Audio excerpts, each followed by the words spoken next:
Daniel Carter worked in the far edges of the empire where no one cared to go. The land was filled with broken machines, cracked walls, and silence. Most people left long ago, but Daniel stayed. He liked to fix things others thought were useless. He was not rich, not powerful, just a man who knew how to keep metal alive. One evening, the air was thick with smoke from a broken fuel line. Daniel was bent over the engine of an old carrier, his hands black with grease. He heard footsteps behind him. At first he thought it was another worker, but when he turned, he saw a woman in a dark cloak. Her clothes were too fine for this place, her posture too straight. She asked if he could help her. Her voice was calm, but there was a sharpness in it. Daniel wiped his hands and nodded. He did not ask who she was. Many who came here wanted to be left alone, and he respected that. The machine beside them shook, and sparks jumped out. Daniel rushed forward, grabbed a loose wire, and pulled it free just before the whole thing could explode. Ow. The blast of heat almost threw him back, but he stood firm. The woman gasped, and for a moment, her hood fell back. Daniel saw her face. She was not just any woman. Her eyes carried the weight of command, and her features were the same ones painted in murals across the empire. It was Queen Alexandra herself. Daniel froze, but only for a moment. He bent down again and kept working. "You should not be here," he said, not looking at her. "And yet I am," she answered. Her voice was steady, but he could tell she was surprised by his calmness. The engine hissed. Daniel twisted a bolt, pressed a valve, and the machine steadied. Smoke thinned, and the carrier gave a low hum, alive again. He stood, wiped his hands, and finally faced her. "It is fixed," he said simply.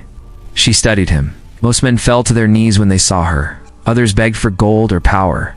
But Daniel only looked at her like she was another person. "You knew who I was," she said at last. "Yes," he replied. "And yet you did not kneel." Daniel shrugged. "I only kneel when my back hurts from work." The queen's lips curved, almost a smile, but she hid it. She asked him how long he had lived in this place. He'd told her since he was young. The Empire forgot the edge worlds, so he stayed and kept the machines alive. If he did not, no one would. "Do you never dream of leaving?" she asked. Daniel looked at the horizon. The sun was red, sinking behind the ruins. Dreaming does not fix broken engines. Wishing does not bring clean water. Work does, so I work. The queen was silent. No one spoke to her like that. People gave her polished words, but this man spoke plain. She found it strange, even disarming. Night came, and the air grew cold. She stayed near him as he lit a small fire outside the old carrier. The flames flickered on their faces. "Why are you here?" he asked at last. She hesitated. "To see, to know what life is like outside my walls. To understand what my people face." Daniel nodded. "Then you chose the right place. Here, nothing hides the truth." They sat in silence. The queen's guards were far away, waiting. She had come alone to watch without being noticed, yet she was noticed by the one man who did not bow. Daniel poured her water from a metal flask. She took it and drank, her eyes never leaving his face. She wondered how he could stand so steady before her when even her lords trembled. When she rose to leave, she asked him his name. "Daniel Carter," he said. "Remember mine?" she asked softly, almost teasing. "Queen Alexandra," he answered. She nodded. "You may see me again." Then she walked into the night, the cloak swirling around her. Daniel watched her go, then turned back to his fire. He did not know why the queen came to such a forgotten place, but he knew this meeting would not be the last. Daniel Carter thought his meeting with Queen Alexandra would be the last time he saw her. He went back to his work, fixing broken carriers and clearing clogged fuel lines. The days passed in silence. Yet in the back of his mind he remembered her eyes, sharp but curious, not the way she had spoken to him, as if she wanted something more than respect. One morning, soldiers rode into the settlement. Their armor was polished, their flags raised high. Everyone stepped aside, fearing the worst. The lead guard stopped in front of Daniel. He was ordered to come with them at once. Daniel wiped his hands on a rag and followed without question. The people whispered behind him, wondering why a worker was being taken by the queen's men. The ride to the capital took 2 days. Daniel had never been there before. He had seen it only in stories told by travelers. Tall walls, shining towers, and streets filled with people. When the gates opened, he saw it all. The soldiers led him through halls of marble and gold until they stopped before a wide door. Inside sat Queen Alexandra on a throne, her crown gleaming in the light. Nobles stood around her, their eyes full of judgment. Daniel stood tall, though his clothes were still stained with grease and dust. He did not bow. He only looked at her the same way he had that night in the ruins. The nobles whispered in anger, "How dare a man not kneel?" But the queen raised her hand and silence fell. "This is the man who saved me," she said. The hall grew tense. No one spoke. She rose from her throne and walked toward him.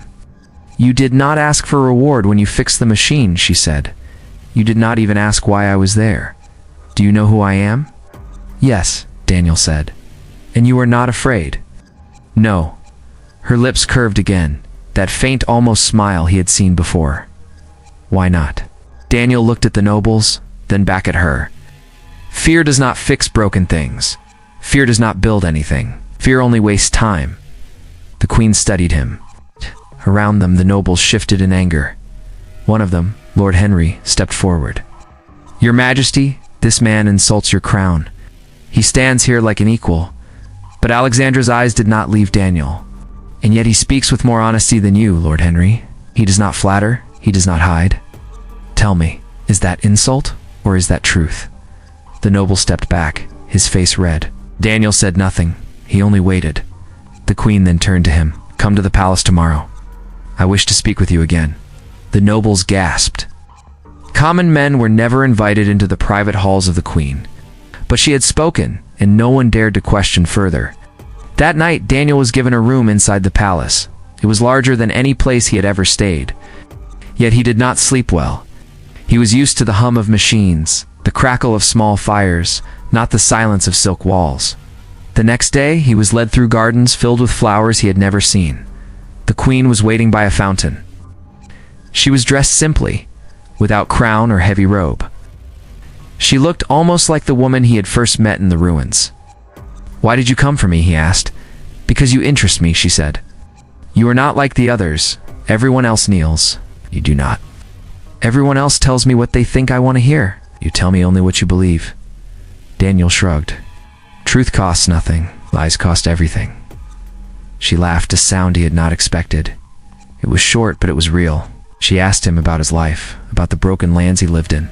He told her how he kept machines alive so that others could survive, how he worked because no one else would. "You deserve more," she said at last. "Maybe," he answered. "But wanting more does not make it real." She looked at him for a long moment. "What is it you truly want, Daniel Carter?" He was silent. He could have said gold, land, power, but none of those things mattered to him. Deep inside, he held one wish, but it was not yet time to speak it. Instead, he said, "I want to see things fixed. Machines, places, maybe even people. That is enough." The queen's eyes softened, though her voice stayed steady. "Then stay. Help me fix what is broken in my empire." Daniel looked at her. He did not answer right away, but he knew this choice would change everything. Daniel Carter stayed in the palace longer than he had planned. At first, he thought he would fix a few machines and return to the quiet lands he called home. But Queen Alexandra asked him to remain. She wanted him close, not as a noble, not as a guard, but as someone who spoke plain and did not bend his words. The palace was a place of mirrors and whispers. Nobles wore fine clothes and spoke in half-truths. They looked at Daniel with cold eyes, mocking his plain shirt and rough hands. He heard their laughter when he walked through the halls, yet he did not care. He was used to hard looks, and he did not need their approval. Queen Alexandra often invited him to sit with her in the gardens or walk the long marble halls. They spoke about small things, about work, about life in the outer lands, and about the struggles of the empire. She asked questions that no noble dared to answer, and Daniel gave her the truth, even when it was hard. One evening, she brought him to the council chamber. Nobles filled the room, their voices sharp, arguing over taxes, land, and power. Alexandra raised her hand, but they ignored her, speaking louder and louder. Daniel watched in silence, then finally spoke. "You talk about numbers while people starve? You argue over gold while machines rust? No wonder the edges of the empire break apart. The chamber froze. The nobles turned on him with anger. One of them shouted, "How dare a worker speak in this room?" But the queen raised her voice.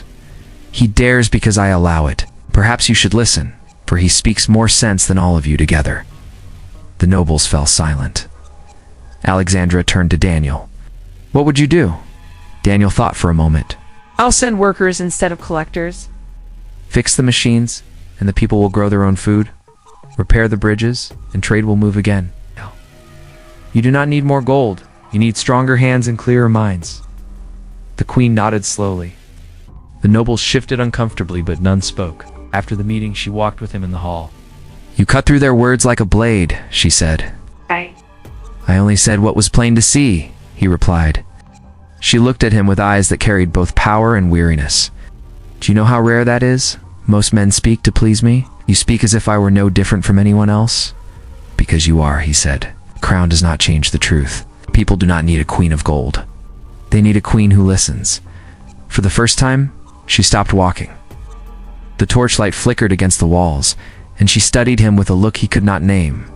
"You make me wonder, Daniel Carter, if I have been blind all these years." Days turned to weeks. Daniel became known in the palace, not as a noble, not as a soldier, but as the man the queen trusted. The guards respected him, though the nobles still whispered behind his back. One night, Alexandra came to him, dressed in simple clothes, without her crown. She told him she wanted to see the city, not from the throne, but from the streets. He agreed, and together they slipped out through a hidden gate. The streets were alive with noise and light. Sellers called out, children ran through the alleys, music played from corners. Daniel led her through markets where smoke from food stalls filled the air. She watched the people closely, seeing them not as subjects, but as lives. A child ran up to them, hungry and thin, asking for bread. Daniel bought some from a stall and handed it to the child. Alexandra stood silent, her eyes wide. "Does no one bring food to them?" she asked. "Not enough," Daniel said. "The gold stays in the palace. Out here, people fend for themselves." They walked further, seeing broken roofs, empty wells, and men with tired faces. Alexandra's hands tightened at her sides. "All this time," she whispered, "I thought the empire strong, but here it is weak." Daniel looked at her. "Now you see." When they returned to the palace that night, she did not speak much, but he could see the change in her eyes. She no longer looked only like a queen. She looked like a woman who carried a new burden, one born not of power, but of truth. And though she said nothing, Daniel knew their bond had grown stronger. The palace woke before dawn to the sound of bells. Soldiers rushed through the halls, and servants whispered of an enemy force moving toward the capital. Daniel Carter heard the noise and followed the guards to the council chamber.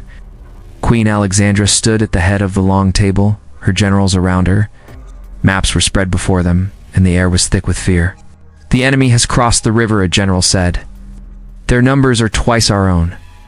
If they reach the gates, the city will fall." Another general struck the table. "You must gather all soldiers to defend the walls. If the walls hold, the city holds. And if the walls break?" Alexandra asked. The generals went silent.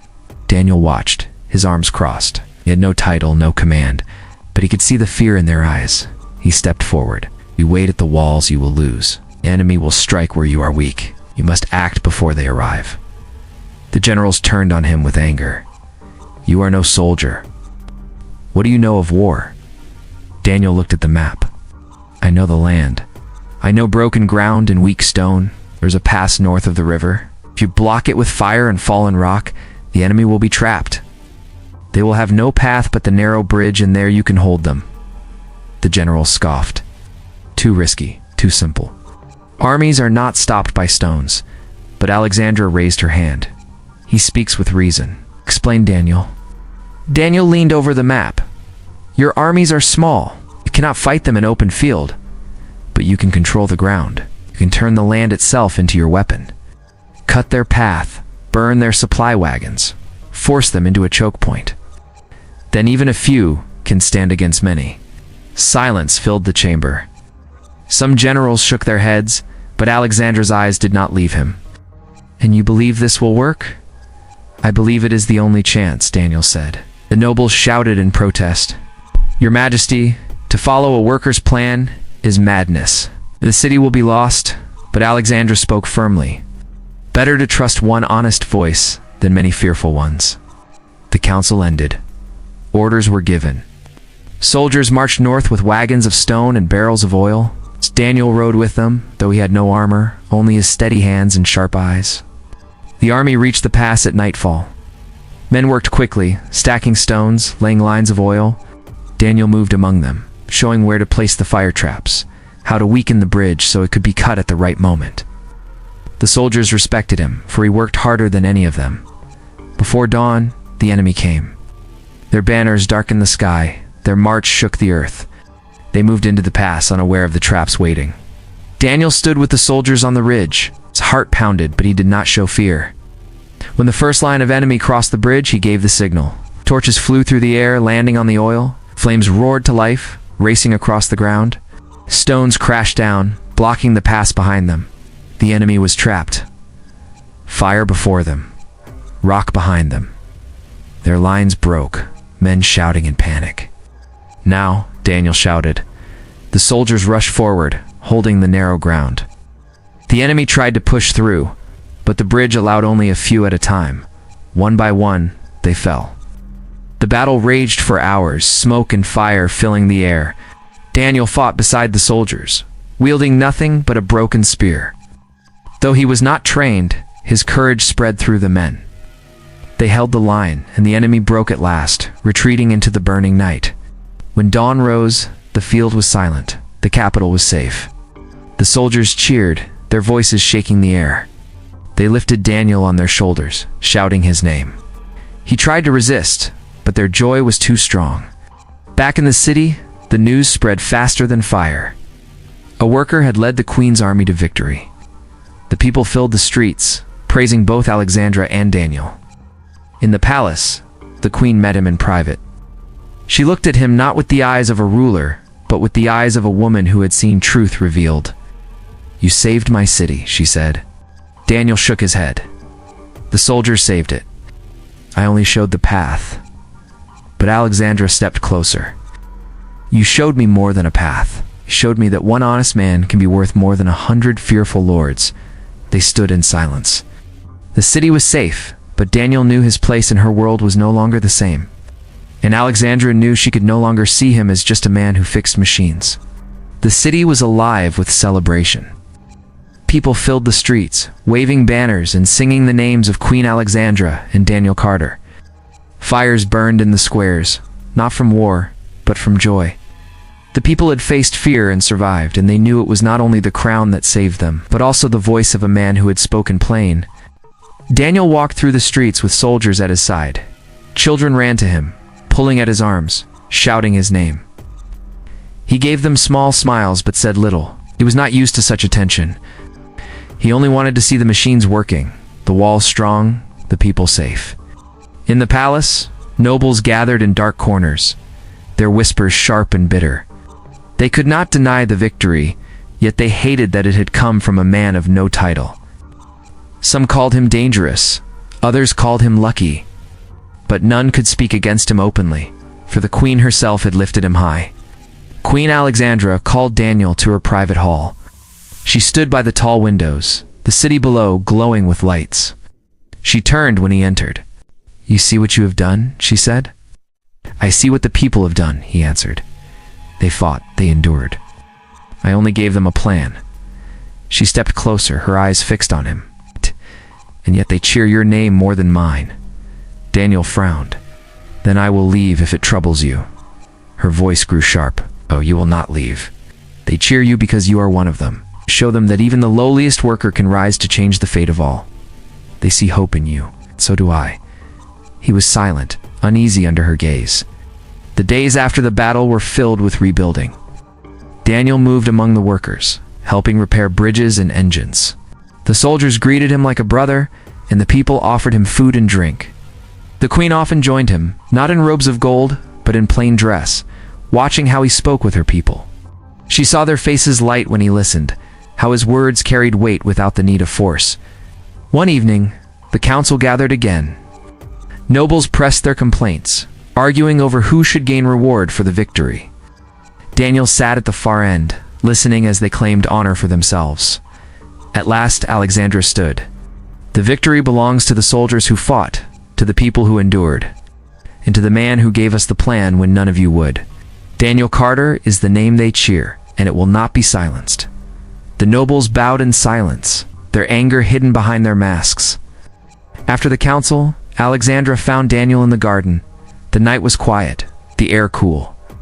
Torches flickered along the paths. "You should not have defended me so strongly," he said. "Should I not?" she asked. "I will not let their envy drown your truth." He shook his head. "Truth does not need crowns to stand. It only needs eyes to see it." She smiled faintly. "That is why you are different. You do not seek power, yet power finds you. I have ruled for years, but never have I trusted anyone as I trust you." Daniel looked at her, unsure of her meaning. Her voice carried no softness, only the weight of fact. Yet beneath it, he sensed something more, something unspoken. The following days drew them closer still. They shared meals, walked the gardens, and spoke late into the night. Alexandra asked him not only about war or machines, but about his thoughts, his dreams, and the world beyond the palace. Daniel was cautious with his answers, for deep inside he held one wish, a wish he dared not speak yet. The people of the city began to whisper. Some said the queen had found a companion, others said she had found a guide. The nobles watched with suspicion, fearing his rise, but Alexandra did not care. One night as the moon hung high over the palace, Alexandra stood with Daniel on the balcony. The city lights stretched before them like stars fallen to the earth. "You could ask me for anything," she said. "Land, wealth, title, all of it could be yours." Daniel shook his head. "None of that matters to me." "Then what does matter?" she asked. He turned toward her, the words heavy on his tongue, but he held them back. The time was not yet right. Instead, he said, "To see things fixed. That is all I ever wanted." She studied him, silent for a long moment. Then she said, "Perhaps one day you will tell me what it is you truly want." Daniel said nothing. He only looked out at the city, knowing the moment would come when he would have to speak his wish aloud. The days passed, and the bond between Queen Alexandra and Daniel Carter grew stronger. The people spoke of them together, though no one dared say the words aloud. The nobles grew restless, fearing that a man of no title would gain a place too close to the crown. One evening, after long hours of council, Alexandra asked Daniel to meet her in the quiet garden behind the palace. The moon was high, the fountains glimmered, and the air was still. She wore no crown, no robe, only a simple cloak. "You look tired," Daniel said when he saw her. "I am," she answered. "Tired of false words and empty counsel. When I speak to you, I hear truth. I need that truth now more than ever." They sat on a stone bench, the sound of water filling the silence. Alexandra looked at him, her eyes searching. "Tell me, Daniel, what do you want?" "You have given me victory. You have given me honesty. You have given me strength. Yet you have asked for nothing in return." "Why?" Daniel was silent. He had thought of this moment many times, yet when it came, the words felt heavy. "Because what I want may not be mine to ask," he said at last. "And what is that?" she asked, her voice calm but her heart quickening. Daniel looked at her, steady and unafraid. "I wish I could marry you." The garden froze. The fountains still poured, the leaves still rustled in the night wind, but all seemed to fall silent around them. Alexandra's lips parted, but no words came. She had faced armies, silenced lords, and ruled an empire without fear. Yet in that moment, she was speechless. Daniel did not look away. His voice was firm, though quiet. "I know what I am. I am no noble, no knight, no lord. I am only a man who fixes what is broken. But I would stand with you, not for power, not for gold, but because I see you not as a queen, but as a woman who carries too much alone." For a long time, Alexandra did not answer. Her heart raced, her mind tangled. She had been offered marriage by kings, princes, and lords, yet she had refused them all. Not one of them had dared to look at her as Daniel did now, not as a crown, but as a person. The sound of footsteps broke the silence. A noble Lord Henry stepped into the garden, his eyes narrowing when he saw them. "Your Majesty," he said coldly, "this man grows bold. He speaks of things far above his place. You must send him away." Alexandra turned her eyes on Henry, but she did not speak. Daniel stood. "I need no defense," he said. "If my wish offends, I will leave, but I will not take back the words. They are mine, and they are true." Henry sneered. "You see, Majesty, he admits it. Cast him out and end this madness." But Alexandra raised her hand. "Leave us." Henry hesitated, but the weight in her voice forced him to bow and step away. Once he was gone, the garden was quiet again. Alexandra turned back to Daniel. Her face was unreadable, her silence heavy. "You have left me without words," she said at last. "No one has ever dared to speak to me so. Not as a queen, but as a woman. You say you wish to marry me. Do you understand what you ask?"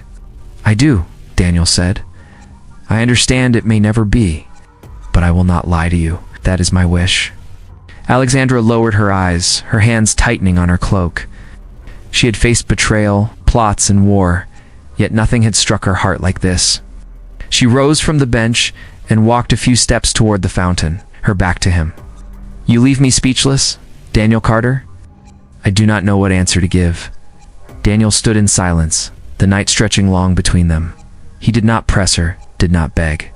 He had spoken his truth, and that was enough. At last, Alexandra turned to him. Her eyes shone with something he could not name. "Go now. Give me time." Daniel bowed his head once. "As you wish." He walked from the garden, leaving her alone under the moonlight. Alexandra stood there long after he had gone, her heart divided, her mind shaken. For the first time in her reign, the queen of the empire had been struck silent by the wish of a single man. Days passed after Daniel spoke his wish, and the palace was filled with whispers. The nobles watched every step he took, hoping the queen would send him away. But Alexandra said nothing. She went about her duties with the same strength as before, yet her thoughts were never far from the garden and the words Daniel had spoken.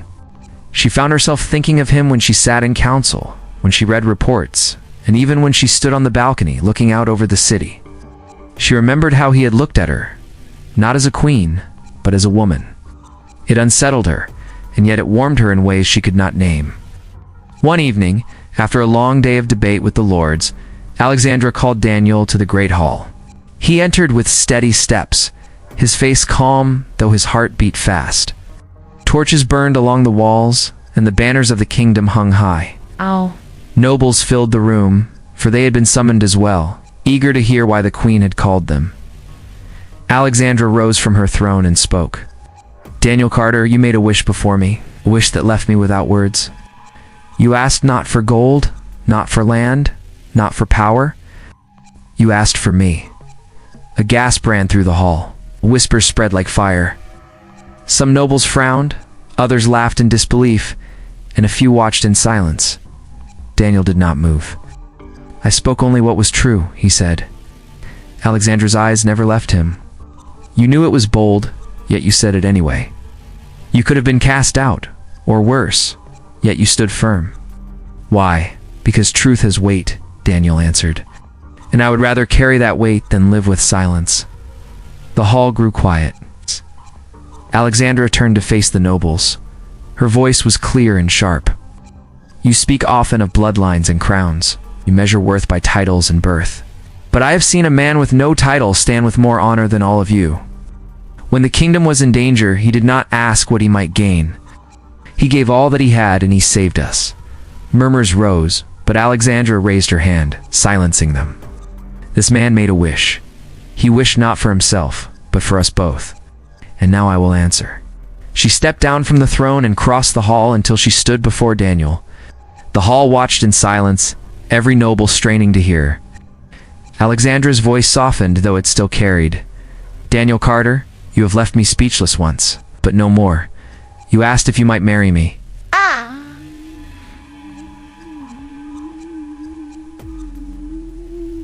My answer is yes."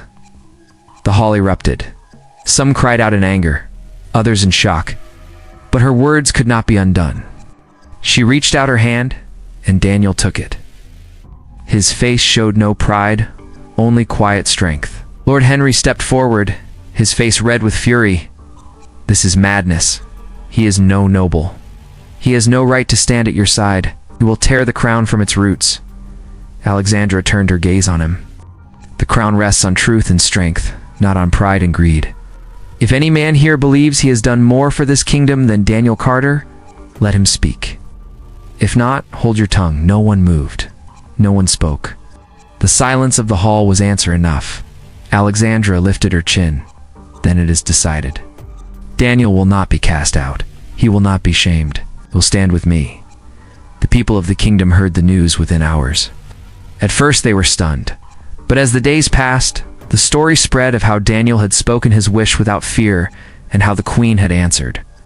Many found hope in it, for it showed that even the highest crown could see the worth of a man with no title. Weeks later, in the grand cathedral, Alexandra and Daniel stood together before the people. Sunlight poured through the tall windows, casting gold across the floor. The nobles stood in silence, unable to stop what had begun. The people cheered, their voices filling the air. Daniel looked at Alexandra, and she at him.